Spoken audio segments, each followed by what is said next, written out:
I'm Sandra Rocha. And I'm Giselle Lopez. And this is the second half of the group. So, as you can see, this paved lot used to be the Black Panther Party headquarters, which the FBI once claimed it was seen as the greatest threat to the internal security of the country. This is what it looks like. BT dubs. So this paved lot is located on 41st and South Central Avenue.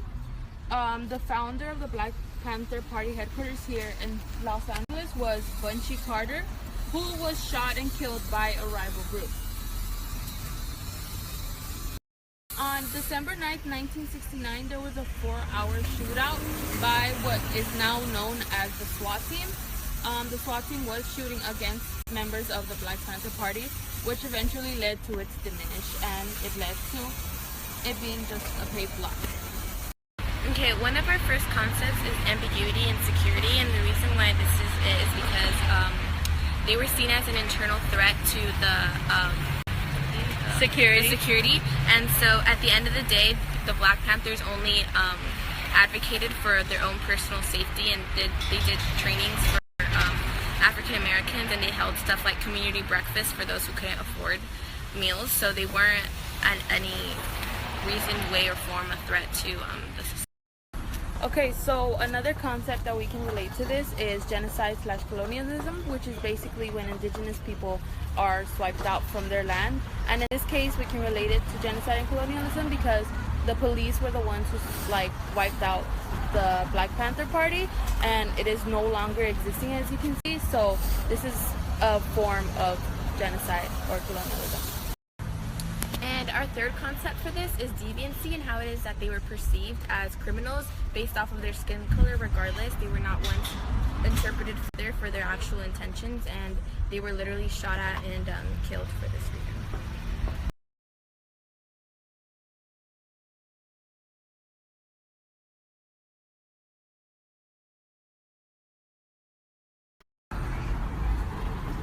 They're also cooking up something dank over there. I don't know what it is, but the line is long, and I might have to go check it out. I don't know yet. I was actually gonna go ask with tacos.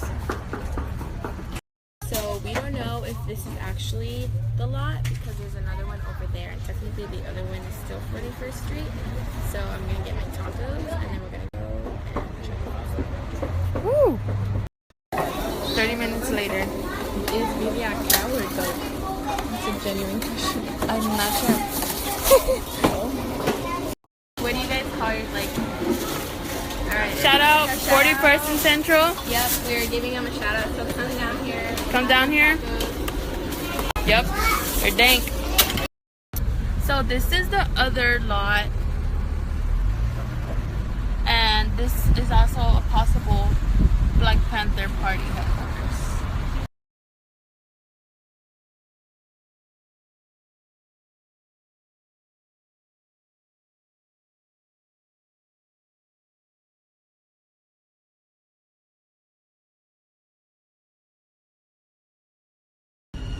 So here we are at the Los Angeles Memorial Coliseum.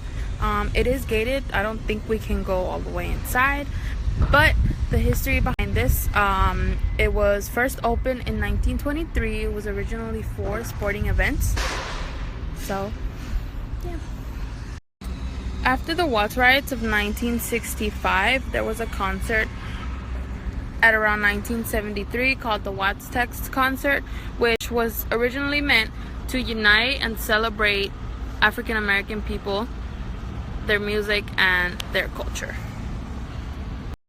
So Giselle, what concept do you think this relates to? I think it would be like the perpetuation of knowledge and just kind of preserving, not only amongst people of that time, but just kind of like this be a symbolism for unity, especially in times of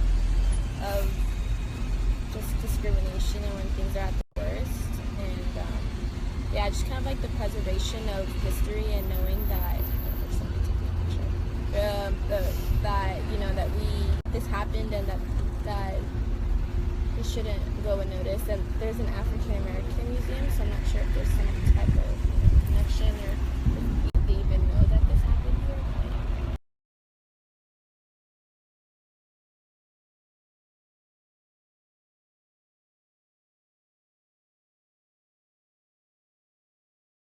Giselle, tell us more about the concert. So one of the other concepts that we thought of was human borders and the attempt to overcome them. I mean, sadly, right now they're inevitable, but it's sad that that's what the world has come to. But this specific concert gathered 100,000 people, and it was the second largest African American. I mean, the second largest gathering in African American history. And so, yeah. So human borders, overcoming human borders, the attempt to unify and be together. Yeah. Yes.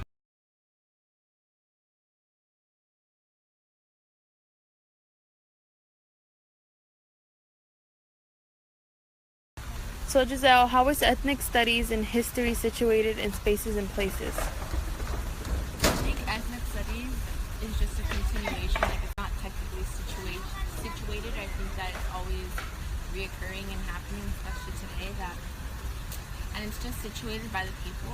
Honestly, the people, whether they're not informed, whether they are informed, or the different events that we do to, bring awareness and stuff. I think that the ethnic studies of devaluation and racism and ambiguity and security, like everything that we've talked about is reoccurring and sadly still happening now, whether we're personally victimized by our color of our skin, or if we're a friend of somebody, or if we know and we don't do anything about it. I just think that. So I think ethnic studies and history is, basically found here because all these places were built around that certain history. Since everything is mainly reactionary, one thing occurred, so then something else came out of that, and I feel like a lot of these places came out because of that same thing. Nice.